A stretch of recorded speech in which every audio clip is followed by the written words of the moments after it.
फरायसाफोर गामियारि सोलोंथाइखौ बयखौबो बरायबाय। दिनै जोङो नै सामसां गेलेक्सि J2 बेखौ जोङो दिनै बोरैहाय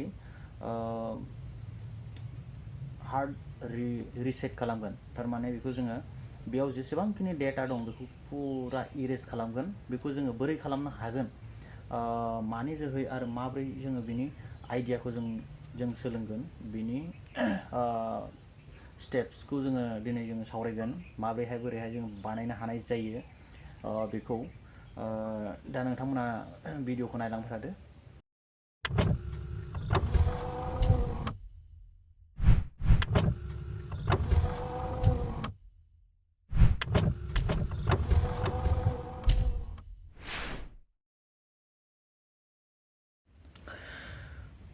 दानिया जोङो बेखौ हार्ड रिसेट, थारमाने हार्ड रिसेट माने बेनि गासै डेटाखौ जोङो दानिया गैया खालामगोन। थारमाने बेयाव लक नांनानै दङ। दा बे लकखौ जोङो खुलिनो हाया। दा बेनिखायनो बे लकखौ खुलिनायनि थाखाय जोंहा मोनसेल' आयदा दं, बेखौ जोङो हार्ड रिसेट खालामनांगोन। हार्ड रिसेट माने अलरेडि बेसेबां डेटा दङ, गुगोल एकाउन्ट दङ, बायदिसिना दं, बेफोर सेस बेवहाय बेनिफ्राय माने उरायजोबनांगोन जोङो बेखौ। दा अब्ला जोङो बेखौ जागायनायनि थाखाय जोङो मा खालामनांगोन, गिबियावनो नैबे जाहैबाय बेक जिथुनाखि सर्टकाट बाटन, नैबेखौ इउज खालामनांगोन। बेजों लोगोसे नैबेखौ इउज खालामनांगोन। बेजों लोगोसे नैबे पावार बाटननि जि गोजौ रक भलियाम होननानै बुङो, जायखौनाखि भलियाम आप, बेजों खनसेयावनो जोङो मोनथामखौबो थुजाबनांगोन। जोङो हमना ला मोनथामखौ आं थुजामसै, दसे गोबाव थुहाबना लानांगोन। 1 2 3 खनथाम मोनथामखौ थुहाबना लाबाय।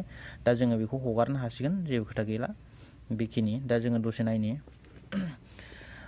बेनि उनाव एन्ड्रइड इनस्टलिं सिस्टेम आपडेट होनदों, नायनि मा फैयो। बेनि उनाव जोङो बेखौ हार्ड रिसेट खालामगोन। बेवहाय अपसन्स फैगोन माखासे। दा अपसन्सआव जोङो बेखौ नैबे गोजौ आरो बेबायदि फैगोनो हागौ। कमेन्ट्स मोनदों, बियो दसे जेबो नङा, बेखौ जोङो दिनै नेनांगोन दसेयै।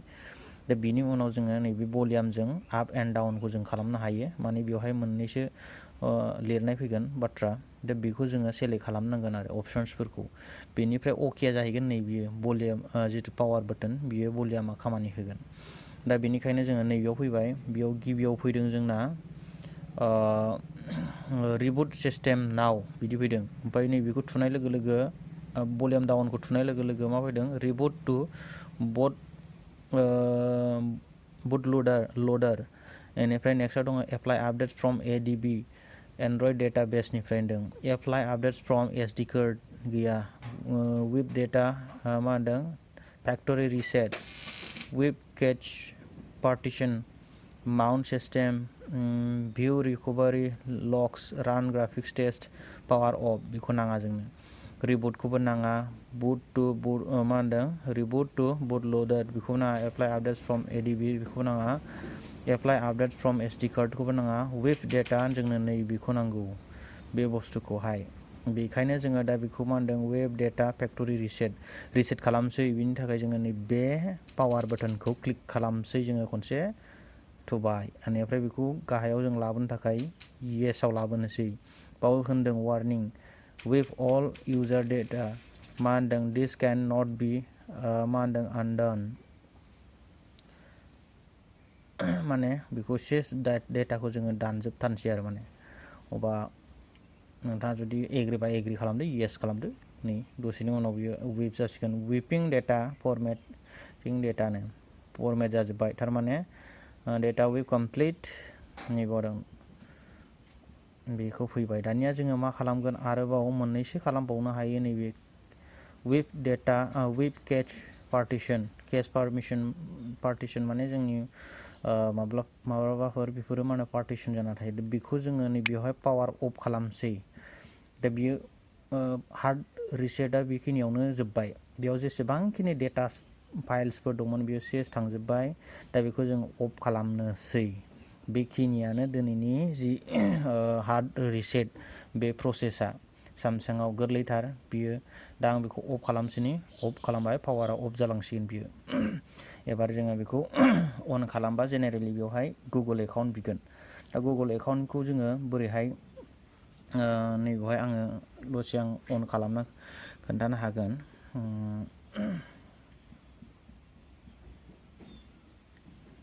दा बेवहाय अन खालामोबा जोङो मा जागोन, फुललि जेबो माबा थानाय नङा बेवहाय।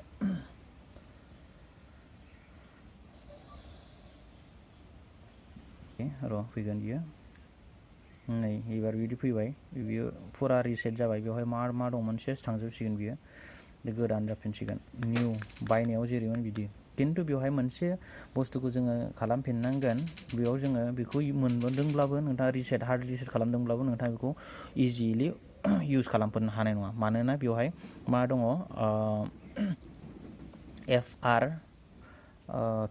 FRP होननानै बुङो। बेयो मा होनो, सेमसांआव मोनसे इउजार एग्रिमेन्ट दङ। बे एग्रिमेन्टनि थाखाय नोंथाङा मा होनो सिगाङाव जि बाहायखानाय, नोंथाङा फार्स्टआव बायनायबाथ' जेबो नङा, नोंथाङा सोरनिफ्रायबा मोननानै जुदि बेखौ बाहायनो सानदोंबा, बिनि इमेलखौ जुदि मिथियाबा बेखौ नोंथाङा बाहायनायाव एसे प्रब्लेम जानो हागौ। दा बे प्रब्लेमखौ जोङो बोरैहाय सल्भ खालामगोन, बेनि थाखायनो एबार बेखौ रिसेटखौथ' जों खालामखांबाय। रिसेट खालामखांनायनि उनाव दाना इमेल्सखौ जों बोरै बायपास खालामगोन, इमेल एकाउन्टखौ जों बेखौ नेक्स्टआव सावरायसिगोन।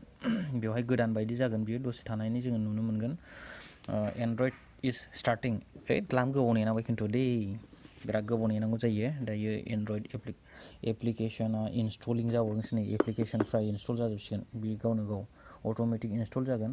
जेरै गुगोल दङ, गुगोल प्ले सार्भिस दङ, बायदिसिना एकदम टटेलि निउस हान्ट माबा माबि जेसेबांखिनि गोदानाव जि दंमोन बे इनस्टल जाफिनजोबो। बेनि उनाव नेक्स्टआव जोङो सोलोंगोन दानिया माने बोरैहाय पास खालामनो हायो, बायपास, नैबेखौसो जों नायनांगौ दङ। दायो बिदिनो एप्लिकेसना इनस्टल जागासिनो दङ। बहुद लेट, बहुद जाबाय, इनस्टलिं जागासिनो दं नै। बेयो जाहैबाय एमाजना इनस्टल जादों। एमाजन इनस्टल जागासिनो दङ दायो। नै वेलकाम फैबाय। दा बेनि उनाव ओरै थांबा मा जागोन, सिम कार्ड नांगौ, माने गैया, माथो खालामनो। साप'ज गैया नालाय आं थांबाय। दा बेवहायथ' नेटखौ जोङो वाइफाइनि गेजेरजोंसो जों लानांसिगोन। बिनि उनाव जोंहा माबा मोनसे फैगोन। दा उननि फारिखौ जों नायदोनि, बेवहाय जोङो डाइरेक्ट हाबनो हानाय नङा, बियो आरो। नेक्स्ट भिडिअखौ नोंथांमोना नायदो, नायनानै सोलोंनानै लानो हासिगोन। गोजोन्थों।